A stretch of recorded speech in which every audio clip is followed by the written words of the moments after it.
Hello guys, video start करने से पहले बहुत सी गलतियां जो मैंने करी है वो आप ना करें।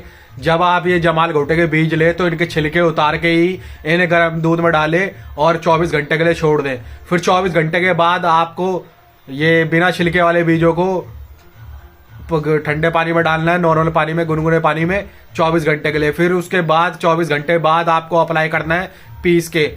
और गाइस क्या कहते हैं, जब आप ये अप्लाई करें तो आप अपने फेस पे यहाँ तक, आंखों तक एक मोटा कपड़ा बांध ले, जिससे आपके फेस पे स्वेलिंग ना आए। गाइस आप चेक कर सकते हैं, मेरा फेस काफी सूज चुका है और मेरा सर पूरा झुलस गया है। तो ये गाइस इस कारण हुआ है क्योंकि मैंने बिना छिले दूध में डाल दिया था और बिना छिले मैंने पानी में डाल दिया था और उसके बाद मैंने अप्लाई कर लिया था छिलके। तो गाइस ये गलतियां आप ना करें और मैं तो यही कहूंगा कि आप जमाल घोटे के बीज को अप्लाई ना करें, और करें तो अपने रिस्क में करें। चलिए वीडियो स्टार्ट करते हैं। हेलो गाइस, कैसे हैं आप सब? उम्मीद करता हूँ कि आप सब बहुत अच्छे होंगे। तो गाइस स्वागत है आपका अपने ब्लॉग में, संजय विश्वकर्मा। तो गाइस आज हम, आपने देखा होगा कि यूट्यूब में काफ़ी सारे डॉक्टर और काफ़ी सारे लोग जमाल घोटे की रेसिपी बता रहे हैं। जो बताना मतलब उनका कहने का ये है कि सलमान अपनी दवाई में जमाल घोटा मिलाता है। अब वो मिलाता है कि नहीं मिलाता, देखो गाइस ये तो मैं कंफर्म कह नहीं सकता, लेकिन हाँ मैं ये कर सकता हूँ कि जमाल घोटे की रेसिपी बना के अप्लाई करके आपको बता सकता हूँ कि इससे रिजल्ट आते हैं कि नहीं। क्योंकि बहुत से लोग अपनी रेसिपी बता रहे हैं कि क्या कहते हैं, इससे हेयर ग्रोथ होती है और बाल जहाँ नहीं है, गंजापन है, वहाँ पे बाल आ जाते हैं। तो गाइस इसी के लिए मैंने सोचा कि क्यों ना आपके लिए ब्लॉग बनाया जाए, जिसमें मैं आपको दिखाऊंगा क्या कहते हैं कि जमाल घोटे की रेसिपी कैसे स्टार्ट करते हैं और कैसे बनाई जाता है इसको और कैसे अप्लाई किया जाता है। सब कुछ मैंने इस वीडियो में बताया है। वीडियो को बिना स्किप करे हुए आप ये वीडियो पूरी देखना। और गाइस इसमें मैंने सब कुछ एक एक चीज़ बताई है कि कैसे उसका शुद्धिकरण करते हैं, कैसे उसको अप्लाई करना है और कैसे कितने बीज आपको लगाने चाहिए। तो चलिए फिर आगे का प्रोसेस स्टार्ट करते हैं और आपको दिखाते हैं कि क्या क्या आपको इस वीडियो में देखने को मिलेगा। तो चलिए वीडियो स्टार्ट करते हैं। देखो गाइस, जमाल घोटा लगाने से पहले आपको उसका शुद्धिकरण करना ज़रूरी है, क्योंकि अगर आप उसका शुद्धिकरण नहीं करेंगे तो जो उसमें जहर होता है वो आपको काफ़ी साइड इफ़ेक्ट दे सकता है। इसलिए मैंने इसको 24 घंटे के लिए गर्म दूध की कटोरी में डाल के रखा था, जो मैं अब इसे निकाल के ठंडे पानी में डालने जा रहा हूँ। आप देख सकते हैं। तो गाइस आप देख सकते हैं मेरे सर की कंडीशन कुछ इस प्रकार है जमाल घोटा लगाने से पहले। और इससे हेयर ग्रोथ होता है कि नहीं होता है, ये तो जैसे जैसे रिजल्ट आएंगे मैं आपके साथ शेयर करूंगा। बाकी मेरी कंडीशन कुछ इस प्रकार है। तो गाइस आप कमेंट में ये भी पूछ सकते हैं मेरे से कि मैं सलमान के पास क्यों नहीं जा रहा हूँ। तो गाइस सलमान के पास जाने का मेरे को अभी टाइम नहीं मिल पा रहा है, तो मैंने सोचा क्यों ना घर पे ही एक बार, जब इतने लोग बोल रहे हैं कि जमाल घोटे से बाल आते हैं, तो मैंने सोचा एक बार ये रेसिपी भी ट्राई करके देखें, क्या पता हमें रिजल्ट मिले। अगर हमें रिजल्ट मिलेगा तो आप भी अप्लाई करिए, वरना आप जब तक अप्लाई मत करिए जब तक मेरा रिजल्ट ना आए। तो गाइस इस वीडियो में बने रहिएगा, आपको सब कुछ दिखाऊंगा। तो गाइस देखो, आप, मैंने दूध की कटोरी में से बीज निकाल लिए हैं और उन्हें मैं नल के पानी से अच्छी तरह धो रहा हूँ। और धोने के बाद जो उसमें दूध लगा हुआ था ना गाइस, वो हटा रहा हूँ मैं। तो उसके बाद मैंने इसको डाल दिया एक साफ़ कटोरी में और उसमें भर दिया है बीज के अनुसार पानी। अब इसको 24 घंटे के लिए छोड़ दें, फिर अप्लाई करेंगे। तो फाइनली गाइस 24 घंटे होने के बाद आपको बीजों के कपड़े उतारने हैं, यानी उनके छिलके उतारने हैं।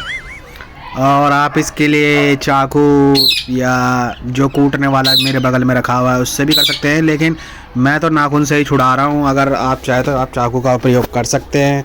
बाकी इसको छिलके उतारने के बाद हमको इसमें पीसने के लिए डालना है। चैनल पे बने रहिएगा, पूरा प्रोसेस समझाऊंगा। तो गाइस देखिए, इसके छिलके उतार रहा हूँ मैं, और कुछ छिलके तो इसके काफ़ी टाइट है, तो थोड़ा उतरने में टाइम लग रहा है। उसके बाद आपको अच्छी तरह से इसको धो के पीसने के लिए उसमें ग्राइंडर में डाल देना है, या आपके पास अगर ग्राइंडर ना हो तो आप इससे भी, ये कद्दूकस से भी कर सकते हैं। गाइस आप इसको छिलके के साथ कूटने की गलती ना करिएगा, क्योंकि इसके जो छिलके हैं सारा जहर उसी में होता है। तो इसलिए आप इसके छिलके ज़रूर उतारें, उसके बाद ही अप्लाई करिए। तो आगे का प्रोसेस आप देखना, मैं कैसे इसको अप्लाई करने वाला हूँ सब कुछ बताऊंगा इस वीडियो में। देखो फोन के अंदर दिख रहा हूँ? नहीं दिख रहा। हाँ हाथ ही हाथ दिख रहे हैं। ऊपर करो ना फिर फोन। अब हाँ अब दिख रहा है। ये भी दिख रहा है। हाँ। गाइस आप देख सकते हैं ये मेरी अम्मी शूट कर रही है। मेरी अम्मी को शूट करना उतना आता नहीं है, तो मैं अपनी अम्मी को समझा रहा हूँ कि अम्मी ऐसे करना है। तो गाइस आप इसी के साथ देख सकते हैं मैं बीजों को अच्छी तरह से कूट रहा हूँ। तो इसमें अब आप कोका कोला के ढक्कन अनुसार पानी डाल सकते हैं, या फिर आप चम्मच से भी एक या दो चम्मच पानी डाल सकते हैं। अपने स्कैल्प के अनुसार जितना आपको बनाना है उतना आप पानी डाल सकते हैं, लेकिन जितना पतला पेस्ट बनेगा गाइस उतना बढ़िया होता है। चलो अब इसको अप्लाई करके दिखाता हूँ। तो गाइस आप देख सकते हैं मेरा पेस्ट बन के तैयार हो गया है, और वो कुछ इस प्रकार बना है। मैं आपको अभी दिखाता हूँ। देखिए कुछ इस तरीके से बना है मेरा लिक्विड फॉर्म में। मैंने 2 ढक्कन पानी डाला था इसमें, तो क्योंकि मेरे स्कैल्प पे, ताकि पूरे स्कैल्प पे लग सके। आप देख सकते हैं कुछ इस प्रकार बना है ये। अब इसको मैं आगे आपको दिखाता हूँ कैसे अप्लाई करना है। बाकी आप देख सकते हैं जितना पतला पेस्ट बनाओगे उतना बढ़िया रहेगा। गाइस सेफ्टी बहुत ज़रूरी है। कुछ गलतियाँ मैंने भी करी है इस वीडियो में, वो मैं आपको अगले ब्लॉग में बताऊँगा। देखिए गाइस आपको ऐसे अप्लाई करना है। वैसे मैं बताऊं तो गाइस मैंने गलती ये करी कि मेरे को माथे पे कपड़ा बांधना चाहिए था, मैंने नहीं बांधा।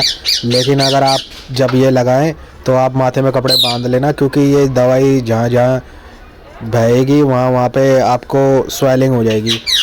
तो ये गाइस मैंने ध्यान नहीं दिया इस बात में, मैं थोड़ा जल्दीबाजी में था वीडियो बनाने के चक्कर में।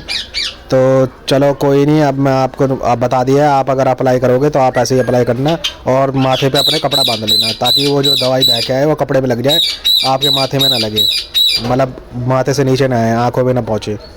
तो कुछ इस प्रकार से देखो गाइस, आपको एक एक जगह पे जहाँ पे भी आपके गंजापन है या बाल कम है या हेयर लॉस जहाँ पे भी हो रहा हो या हेयर फॉल हो रहा हो, वहाँ पे आप इसको इस तरीके से अप्लाई करें, अच्छे से रगड़े उसमें दवाई में डुबा के।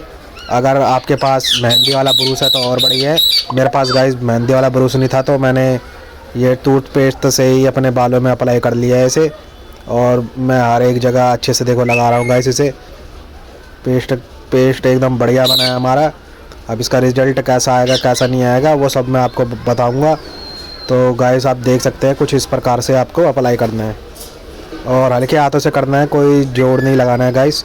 बस ये है कि आपको अच्छे से रब करना है ताकि दवाई अच्छे तक जड़ों में जाए।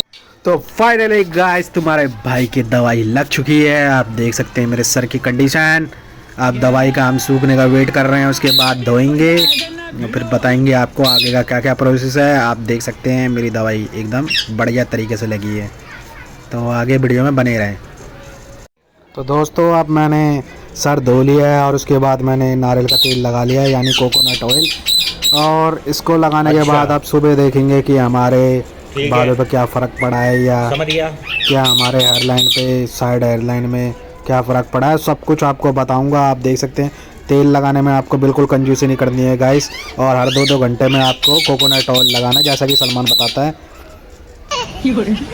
अभी ये मेरी सुबह की कंडीशन है गाइस, अभी सो के उठाऊँ। आप देख सकते हैं मेरा स्कैल्प काफ़ी सूज चुका है, और छोटे छोटे पिंपल उग चुके हैं, आंखें भी मेरी सूज गई है। कुछ साइड इफ़ेक्ट भी हैं गाइस इसके, जो मैंने आपको बताया कि मैंने माथे में गमछा नहीं बांधा था या कपड़ा नहीं बांधा था, जिस वजह से मेरे माथे पे काफ़ी सारे पिंपल हो गए हैं, और मेरी आंखें में स्वेलिंग आ गई है। और मेरे जो साइड की हेड लाइन है उसमें भी आप देख सकते हैं काफ़ी फोड़े टाइप कुछ हो गया है। तो गाइस आज का ब्लॉग बस यहीं समाप्त करते हैं। कैसा लगा आपको ये ब्लॉग मुझे कमेंट में बताना। अगर भाई की वीडियो पसंद आई हो तो लाइक शेयर सब्सक्राइब करें। चलिए मिलते हैं नेक्स्ट ब्लॉग में।